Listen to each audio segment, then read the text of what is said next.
তার জন্য নিবেদিত প্রাণ করে ফেলে, তাইলে তার আর দেশে থাকা সম্ভব হয় না, তার কাটার বর্ডার ক্রস করে ওপারে যাওয়া লাগে। কারণ জীবনটা আল্লাহর জন্য রাখে নাই। আমি মাঝে মাঝে বলি, এরা নাকি আবার পরহেজগার ছিল। ওই আল্লাহর বান্দার মতো এক মুসলমান আর এক হিন্দু তর্ক বাঁধাইছে। মুসলমান বলতেছে আল্লাহ বড়, হিন্দু কয় ভগবান বড়। আরে না, আল্লাহ বড়, কয় ভগবান বড়। দুইজনে তর্ক, আল্লাহ বড় না ভগবান বড়। কি করা যায়? এখন মুসলমান দেখছে তো থাকতেছে না, একটা বুদ্ধি করলো যে এর একটু মেরে ফেলার ব্যবস্থা করি। কি করা যায়? বললো ওই যে পাহাড় দেখা যায়, ওই পাহাড়ের পরে উঠে তোর ভগবান যদি বড় হয় কিন্তু লাভ দিবি, যদি বেঁচে থাকিস তাহলে তোর ভগবান বড়। বললো ঠিক আছে চলো। এবার স্টেজের পরে উঠে বলছে নাও লাভ দাও। হিন্দু বলছে তুমি আগে দাও, তুমি তো নিয়ে আসলে, তুই তো রাজনীতিতে আইছিস। বলছে যে তুমি আগে দাও। দুইজনে তর্ক করতে করতে এক ফাঁকে মুসলমান বললো তোর ইমানে যদি এত জোর থাকে, তোর ভগবান যদি এত বড় হয়, লাভ দিতে অসুবিধা কি? তো হিন্দু বলতে ঠিক আছে, আমি লাভ দিচ্ছি আগে। হে ভগবান তুমি রক্ষা করো বলে লাভ দিয়েছে, একেবারে রক্ষা করো, কোনো ঝামেলা নেই। এখন উপরে যে ও মালটা তো চিন্তায় পড়ে গেছে, আসলে কি তাহলে ভগবান বড় নাকি আল্লাহ বড়? দুই নৌকায় পা যাদের, এদের কি কোনো কুল রক্ষা হয়? চিন্তা করতেছে ও তো বেঁচে গেল ভগবানের ডেকে, তাহলে কি এখন ভগবানকেই ডাকতে হবে?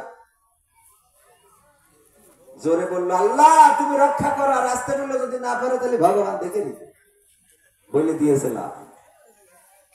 তো আমাদের পরহেজগার হযরতের ওলি আউলিয়ার পর্যায়ে পৌঁছে গেল। সে বলেছিল আল্লাহ তুমি রক্ষা করো, যদি না পারো তাহলে দাদা হেলিকপ্টার পাঠাবো। ঠিক না বেঠি? আল্লাহ যদি না পারে তাহলে দাদা আছে। যাই হোক, যে কথায় ছিলাম যে স্বার্থ ছাড়া পৃথিবীর কেউ আপন হয় না। আজকে ডক্টর ইউনূস প্রমাণ করে দিয়েছে যে বাংলাদেশ বিশ্বের দরবারে মাথা উঁচু করে দাঁড়াবে। বিশ্ববিদ্যালয়ের চেয়ারম্যান উনি প্রধান হয়েছে, ঠিক কিনা? আন্তর্জাতিক যে সংগঠন বা সংস্থা বা যাই হোক না কেন, এত ভালো গবেষণা এখনো করার সুযোগ হয় নাই। তো এখানকার দায়িত্ব দিয়ে দিয়েছেন, বুঝে দিয়েছেন ডক্টর ইউনূসের কাছে। এটা প্রমাণ করে যে বাংলাদেশ এখন বিশ্বের বুকে মাথা উঁচু করে দাঁড়াবে। এই দেশ নিয়ে আর ষড়যন্ত্র করে পার পাওয়া যাবে না।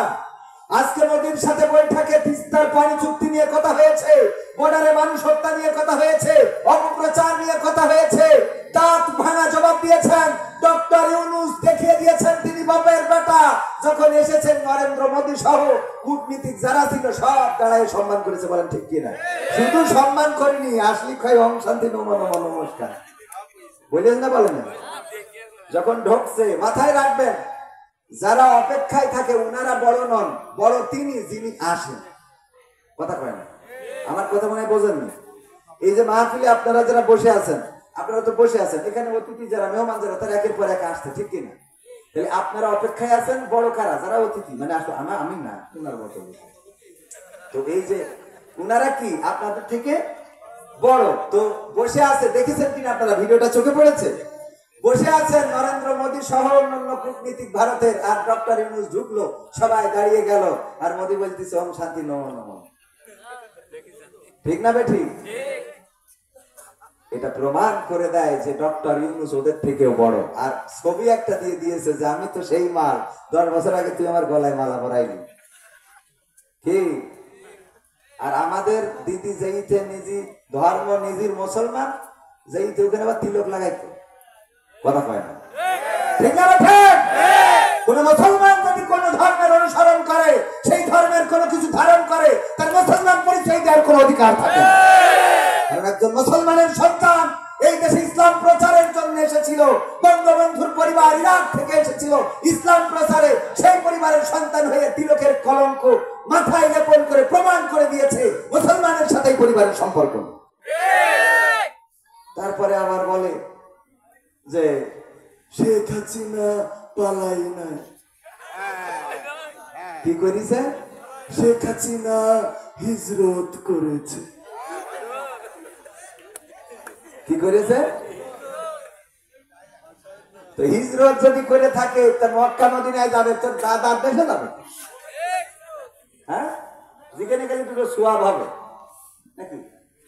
যেখানে গেলে দুইটা সোয়াব পাওয়া যাবে, ইবাদত বন্দী করা যাবে। হিজরত তো সেখানে হবে, হিজরত দাদার দেশে হয় কেন খালি? তো এই জন্য এটা প্রমাণ করে দেয় যে ইসলামের সাথে তাদের কোনো সম্পর্ক ছিল। আর ডক্টর ইউনূস যতদিন আছে এই দেশে অন্তত পথ হারাবে না। আমরা নির্বাচন চাই। আবার আপনি মনে করেন না যে নির্বাচন চাইলে তো নির্বাচন না হলে তো আমাকে জামাত তো ক্ষমতা যাচ্ছে, সেই জন্য নির্বাচনের দরকার আছে না? না, প্রয়োজনীয় সংস্কার করেই তারপরে নির্বাচনে যেতে হবে। এরকম করলে হবে না, দেরে দে নির্বাচন করে দে ইলেকশন, একটু চেটে পুটে খায়, দেশটা মোদের নামে দলিল করতে চাই আমরা, দেশটা মোদের নামে দলিল করতে চাই। এই চাইলে কি হবে? চেটে পুটে খাওয়ার জন্য নির্বাচন হবে না। এবার নির্বাচন জনগণ রায় দেবে। এই দেশের জন্য যারা জীবন বাজি রাখতে পারে, এই দেশের জন্য যারা রাজপথে দাঁড়াতে পারে, এই দেশের জন্য যারা ফাঁসির কাষ্ঠে ঝুলতে পারে, এই দেশের জন্য যারা রক্ত ঝরাতে পারে, তাদেরকে রাষ্ট্রের ক্ষমতায় আনা হবে। বলেন ঠিক কিনা? এরপর আরেকটা স্লোগান উঠেছে, বলবো বলে নিয়ে আলোচনা যায়। সেটা হলো এখন বলতে চাচ্ছে সব দল দেখা শেষ, দাড়ি টুপির বাংলাদেশ।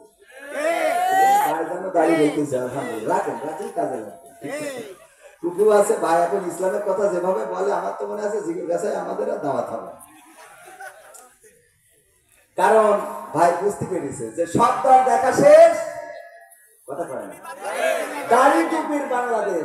দাড়ি টুপির হাতে দিয়ে দেখতে চাই যে কি ছাড়। আমরা ইংরেজদের শাসন দেখেছি, প্রায় 200 বছর তারা শাসন করেছে, আমাদের উপরে জুলুম করেছে, নির্যাতন করেছে, নিষ্পেষণ করেছে।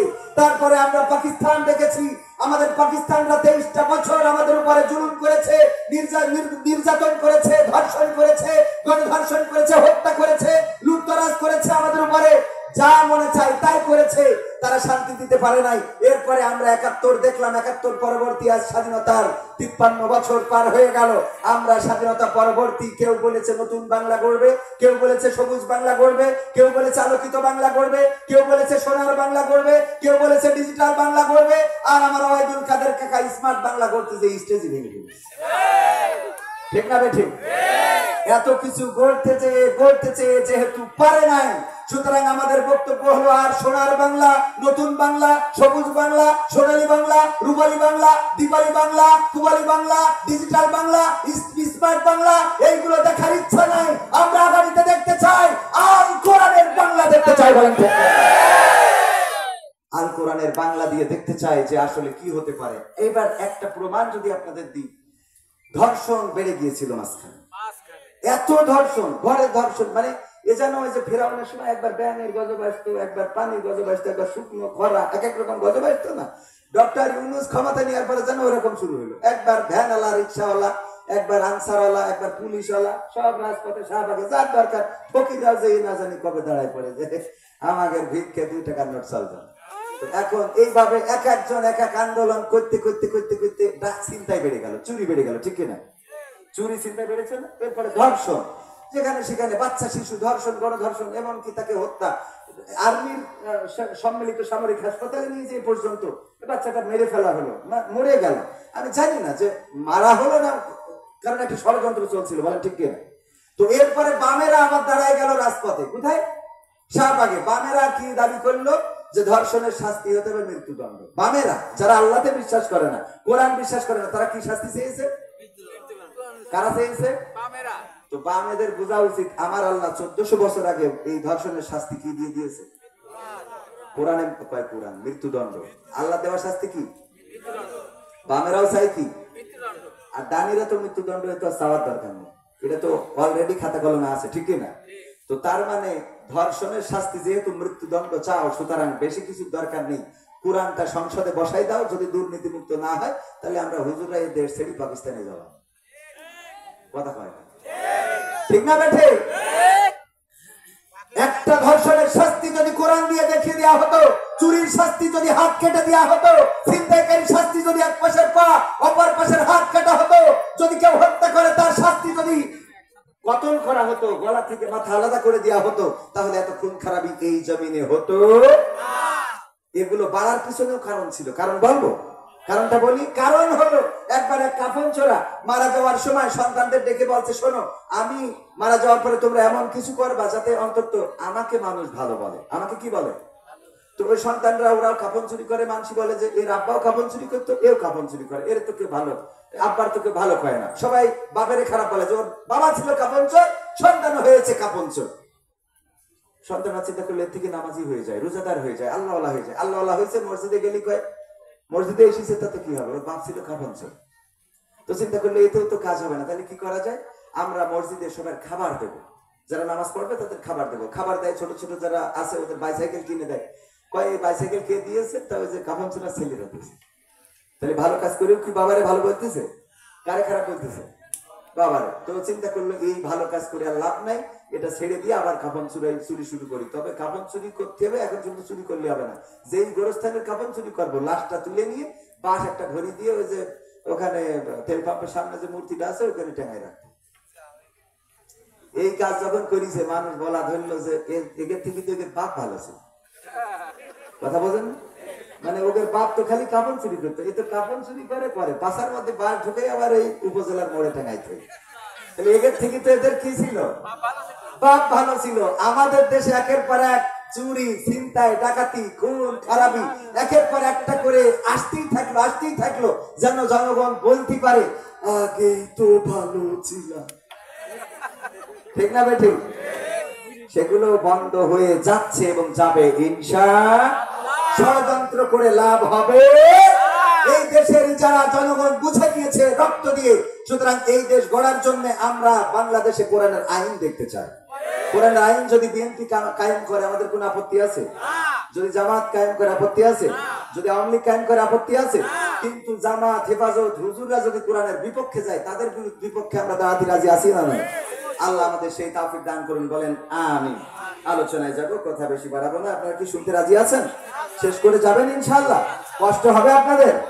এই কথাগুলো বাস্তবতার সাথে কিছু কথা না বললে হয় না। না বলে নিলে আবার ভাইও মাইন্ড করবে যে আমি একটা রাজনৈতিক নেতা আছি, আমি রাজনীতির কথা আসলে বলতে চাই না, আমার পক্ষে বললো না। ভাইজান বিএনপি করে পক্ষে একটু বলার দরকার আছে না নাই? ভাইদের ভালো সহিবুজ দেওয়ার দরকার আছে না নাই? সহিবুজ ছিল না, উল্টো পাল্টা খালি যে নেই যাচ্ছিল, খালি নির্বাচন করছিল। কিন্তু ডক্টর ইউনূসের হাতকে আগে শক্তিশালী করতে হবে, দেশকে দেখাই দিতে হবে দাদার পক্ষে যে যদি নির্বাচন চাই তাদের ভোট এই বাংলাদেশের জনগণ দেবে। দাদার ষড়যন্ত্রে এই দেশে কোনো নির্বাচন হবে না। বাংলাদেশের মানুষ দাদার প্রেসক্রিপশনে আর চলবে না। দাদার প্রোডাক্ট যেটা ছিল সেটা ওই দেশে নিয়ে যাওয়া শেষ। এখন যারা আছে তারা দেশ প্রেমিক, দাদার ওকালতি দালালি যারা করবে তারা জামাতের হলেও অন্তত এই দেশে জায়গা হবে। ভিসা না দিলে তার কেটার বেড়া পার করবে, কথা কয় না। ভিসা যদি নাও দেয় তাও তার কেটার বেড়া পার করে দেওয়া হবে। কারণ আমাদের বন্ধুত্ব হবে সমানে সমান। তোমরা সীমানায় বর্ডারে মানুষ হত্যা করবা আর আমরা তোমাদের ওই পতাকা বৈঠক করে লাশ নিয়ে আসবো, সেটা হবে না। আমাদের লাশ ফেললে তোমাদেরও লাশ পড়বে। লাশ মারতে এখন আর আমাদের তা নামের সেদিন পত্রিকাটা মজেরটা নিজেদেরটা নিজের একটা মেরে বসি, দেখেছেন আপনি? বাংলাদেশে মনে করি গুলি করে মেরি দেখে না আমাদের। কারণ এখন তো বাংলাদেশিরা বুঝে গেছে আর দরকার নেই। দাদা আমাদের সরকার যেহেতু সব দ্রব্য মূল্যের দাম কম রেখেছে, রোজার মাসে কি কারেন্ট গেছে? সাহের সময় কারেন্ট পাইছেন না? ইফতারিতে পাইছেন কি? আলহামদুলিল্লাহ, দেশ এভাবে এগিয়ে যাবে, এগিয়ে যেতে হবে। যেখানে অন্যায় সেখানে প্রতিবাদ প্রতিরোধ আমাদেরই করতে হবে। এই দেশ আমাদের করতে হবে, আর চুপ থাকা যাবে না। আমার ছাত্ররা যদি রক্ত দিতে পারে, অনেক মায়েরা এখনো কাঁদে, একটাই মাত্র সন্তান ছিল, সেটাই রাজপথে রক্ত দিয়েছে। আমাদের এই রক্ত দিলে কোনো অসুবিধা আছে? বিনিময়ে আমরা স্বাধীনতা পেয়েছি, দেশ পেয়েছি, যেই দেশে কথা বলার অধিকার পেয়েছি, সেই দেশকে রক্ষা করার দায়িত্ব আমাদের। আল্লাহ আমাদের সেই তৌফিক দান করুন, বলেন আমিন। আমি যেহেতু প্রধান আকর্ষণ ওয়াজ আজকে না করলে হবে, প্রধান আলোচক হযরত মাওলানা আবুজার গিফারি ভাই, উনি তো দারুণ ওয়াজ করেছেন আলহামদুলিল্লাহ। আমার ঝামেলাটা হলো যে আমি দ্বিতীয় বক্তা হইলে আমার কালেকশন করা লাগে, আবার প্রধান বক্তা হইলে কয় আমাদের এখানে প্রধান বক্তার কালেকশন করা লাগে। মানে আমি ওয়াজ করতে যে কত অভিজ্ঞতার মধ্যে পড়েছি তা সে বলে বোঝানো যাবে না। পাবনায় গেলাম, আমি মনে করি পাবনার লোক একটু বোঝে কম। ও মা না, ওরা হলো অন্য দেশের পাগল নিয়ে যে ভালো করে বাড়ি কাটায়। আমার দাওয়াত দিয়েছে, আমি বললাম যে যাই করেন তাই করেন, আমার কিন্তু 10টা স্টেজ দেবেন, আমি 12টার মধ্যে শেষ করবো। বলছে হুজুর আসেন, অসুবিধা নেই। যাওয়ার পরে এবার আমার 12টার সময় তুলি বলছেন না, এবার পড়াই শেষ করবেন করে 12টার মধ্যে শেষ। আমি বলেছি যে 10টায় উঠালি 12টায়, যদি 10:30টায় উঠেন তাও 12টায়, 11টায় উঠাইলে 12টায়, যদি 11:30টায় উঠেন তাও 12টায়। আমার 12টার পরে উঠাই দেখবি হুজুর পরে শেষ করে। বুদ্ধি আছে না নাই? তো এই যে এই জাতীয় কোন জায়গায় গেলে কয় ভাই এখানে বিশেষ বক্তা কালেকশন করে, আমি যদি বিশেষ বক্তা হই, আর যদি প্রধান বক্তা হই কয় ভাই প্রধান বক্তা কালেকশন করে। আমার ভাইজান যিনি আসছেন আবুজার গিফারি ভাই, উনি ছিলেন প্রধান আলোচক। উনি একটু এই কাজটা করে দিয়ে গেলে লাস্টে যারা উঠানো হয় তারা দিয়ে কালেকশন করাইতে হয় না, কারণ তারা দিয়ে কালেকশন করাইলে লোকজন ঠাস করে উঠেছিল। এটা মানে না মানেন অভিজ্ঞতার আলোকে বলতেছি। আমি বিশেষ বক্তা আমার করে দিতেন, আমি এসে 8টার সময় থেকে 10টা পর্যন্ত ওয়াজ করি, কালেকশন করি, টাকা তুলে আপনাদের দিয়ে আমারটা নিয়ে বাড়ি চলে যেতাম। মানে এখানে তো অন্য জায়গায় আমি অগ্রিম কমপ্লিট বুঝে নিয়ে তারপরে যাই, এখানে বাড়ির কাছে তো খারাপ অবস্থা হচ্ছে। দাদা বলতো একটু বেশি করে দেবে, আল্লাহ কবুল করুন, বলে না আমি। যাই হোক, আমার মতো এত সরল সোজা, এত সোজা সাপটা কথা কেউ বলবে, এত সোজা সাপটা কথা বলার জন্য বুকির জজবা থাকা লাগবে। আমি করি অন্যায়, এমনি পাপের সীমা নেই, তারপরে যদি নিজের কথা বলি, অনেকেই স্ট্যাটাস দেয় আমি কোরআনের দাওয়াত নিয়ে আজকে চললাম রাজশাহী। তো দাওয়াত টাকা না দিলে তুই রাজশাহী তোর জীবনে যাতে দেখি, রাজশাহী কিন্তু আমাকে ছুটি করে আসিস না, কথা কয় না। কোরআনের দাওয়াত নিয়ে চলে যাচ্ছে রাজশাহী, টাকা না দিলে তো আসে না, বলেন ঠিক না ভাই? ঠিক। তো যাই হোক, আজকের এই মাহফিল কিসের উদ্যোগে? 12তম বাৎসরিক তাফসীরুল কোরআন মাহফিল পদ্মপুকুর দারুস সালাম কুরআনী হাফিজিয়া ও এতিমখানার উদ্যোগে। এই মাহফিলের শ্রদ্ধাভাজন সভাপতি রয়েছেন জনাব মোহাম্মদ আব্দুল আজিজ খোকন সাহেব, যিনি সভাপতি পদ্মপুকুর দক্ষিণপাড়া জামে মসজিদ, এবং আজকের প্রধান অতিথি হিসেবে রয়েছেন আমার পাশে জনাব শ্রদ্ধাভাজন বড় ভাই মোহাম্মদ আশফাকুজ্জামান খান রনি। এছাড়া আলোচনা করেছেন হযরত মাওলানা আবু জার গিফারি, আলোচনা করেছেন অত্র অঞ্চলের আরো অন্যান্য উলামায়ে কেরাম। পরিচালনায় রয়েছেন মোহাম্মদ আব্দুর রহমান, যিনি পরিচালক রাজাতুল জান্নাত মহিলা মাদ্রাসা। এছাড়া আমার সামনে উপবিষ্ট দিনদারি বান্দারা, মুসলমান ভাই বাবাজিরা, পর্দার অন্তরালে আমার মা এবং বোনেরা, সবাইকে অন্তরান্তর স্থল থেকে আনুষ্ঠানিকভাবে সালাম জানাচ্ছি, আসসালামু আলাইকুম ওয়া রাহমাতুল্লাহ। আল্লাহর শুকরিয়া আদায় করছি যে মহান রব দয়া করে মায়া করে আমাদেরকে মানুষ হিসাবে সৃষ্টি করেছেন, আজকের এই পরিবেশে আসার বসার তৌফিক দান করেছেন। যে সময় পদ্মপুকুর হাসপাতালে অনেকেই আছে মৃত্যু যন্ত্রণায় কাতরাচ্ছে, এখানে না থাকলেও সদরে আছে, যে আল্লাহ এতগুলো মুসিবত থেকে মুক্ত রেখে এখানে এসে বসার তৌফিক দান করেছেন, সে রবের শুকরিয়া আদায় করে সবাই পড়ছি আলহামদুলিল্লাহ। আল্লাহর শুকরিয়া আদায় করলে আল্লাহ রাব্বুল আলামিন নিয়ামত বাড়িয়ে দেন, বলেন সুবহানাল্লাহ। যদি কেউ একবার সুবহানাল্লাহ বলেন, বুখারী শরীফের হাদিস হলো যে আল্লাহ রাব্বুল আলামিন এই জমিনের যত খালি জায়গা আছে সমপরিমাণ সওয়াব তার আমলনামায় দিয়ে দেন, বলেন সুবহানাল্লাহ। সুবহানাল্লাহ বললে কোনো অসুবিধা নাই, সুবহানাল্লাহ, আলহামদুলিল্লাহ, লা ইলাহা ইল্লাল্লাহ, আল্লাহু আকবার, যদি কেউ একবার এই চারটা কালিমা পড়ে আল্লাহ রাব্বুল আলামিন তার জন্য জান্নাতে একটা বীজ বপন করে দেন, যেটার চারা হয় এবং পরকালে ওই জান্নাতের গাছের ছায়াতলে সেই স্থান পাবে। আল্লাহ নবী সাল্লাল্লাহু আলাইহি ওয়াসাল্লাম বর্ণিত হাদিস। সম্মানিত ভাইরা, এই জন্য আল্লাহ রাব্বুল আলামিনের জিকির করা, তার তাসবিহ জপা, আমরা এগুলো না জপে এখন তো অনেকেই অনেক